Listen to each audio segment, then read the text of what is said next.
littérature, le corps de la poésie au Gabon a été vraiment le lieu d'une écriture qui a conscience d'elle-même. Parce qu'au fond, finalement, les écrivains gabonais prennent conscience de l'idée que écrire, c'est être conscient qu'on écrit.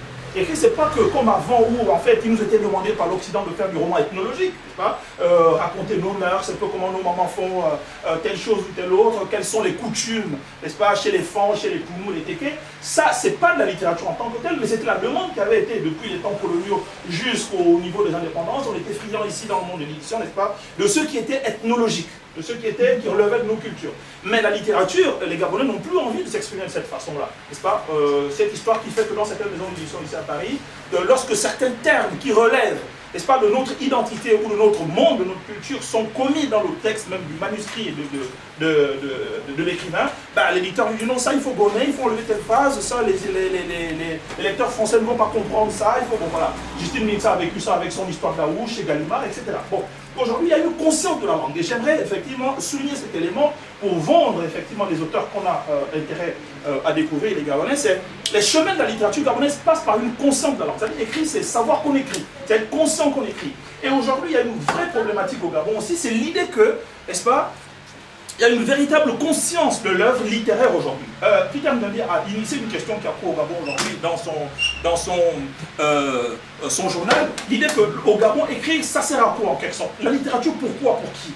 Mais la littérature, c'est pour créer du rêve. Et c'est pour ça qu'effectivement, au Gabon, il n'y a que le rêve qui permet, n'est-ce pas, aux auteurs de vivre. Enfin, le rêve, l'idée de rêver d'une autre société, rêver d'une autre vie, rêver de quelque chose d'autre que ce qu'on nous présente. Et la littérature, elle sert à ça. C'est donc Roland Barthes disait, qui est très connu par les spécialistes, mais bon, enfin, je ne vais pas vous emmerder à ça, mais l'idée que la littérature, c'est vraiment véritablement la conscience du langage, la part qu'on prend à l'histoire.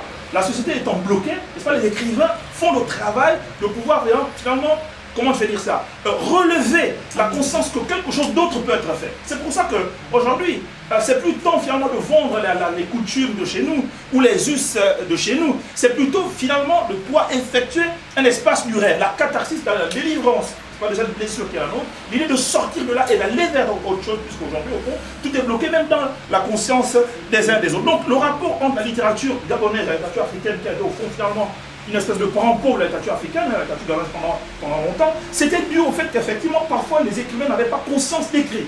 Voilà. Écrire, c'était finalement raconter sa petite histoire, son petit conte, ici ou là. Mais désormais, et c'est pour ça que Parole du Vivant qui a été cité tout à l'heure, ou bien d'autres auteurs, donc on est conscient aujourd'hui qu'écrire, c'est montrer au monde ce qui se joue chez nous. Un peu comme pour ceux qui connaissent d'autres littératures, comme à côté au Congo, celui de la Boutancy, quand il écrit, il est conscient qu'il écrit.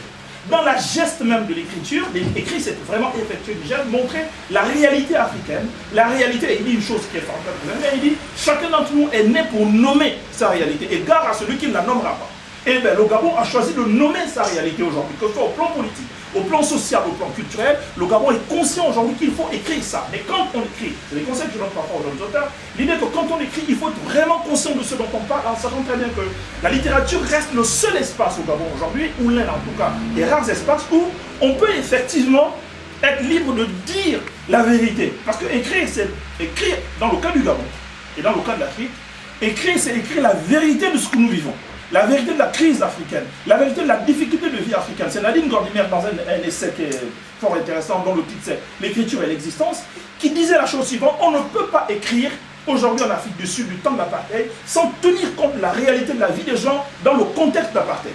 Aujourd'hui, dans le cas du Gabon, nous sommes dans des pays où la France impose des régimes à cause des intérêts du pétrole, des minerais, etc.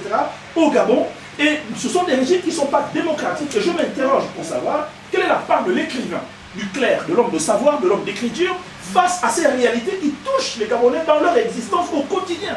L'écrivain ne peut pas faire l'économie, n'est-ce pas, de ne pas parler de cette réalité-là. Et écrire, justement, c'est être conscient qu'on écrit ça, qu'on écrit ces choses-là. Évidemment, c'est pas toujours facile de trouver un éditeur lorsqu'on a ce discours-là. Mais moi, j'ai la chance d'être chez l'Armatan, donc je peux écrire ce que je veux, sans, voilà. Donc je voulais dire ces choses-là parce qu'il y a beaucoup de forces obscurantistes qui agissent dans la plupart des sociétés et qui vont toujours faire en sorte que moi, cher Peter Ndambi et d'autres éditeurs, qu'on ne soit pas capable de publier ce qu'on veut publier. Ben, moi, je suis là effectivement pour dire qu'il faut libérer la parole, il faut ne rien attendre de personne dans le cas du Gabon, et l'écrivain gabonais doit s'assumer contre les situations, parce qu'aujourd'hui, la seule chose qui est possible au Gabon, le seul discours, c'est le discours politicien. Les seuls qui parlent dans la société gabonaise, ce sont les hommes politiques, les femmes politiques. Pour dire quoi? Du vent. Il n'y a pas de projet de société qui soit capable de construire la société.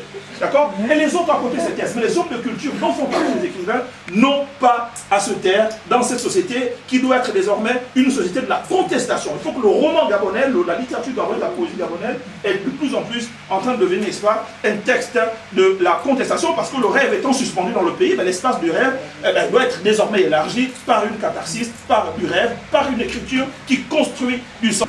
Aujourd'hui, l'écriture est une écriture qui va en responsabilité.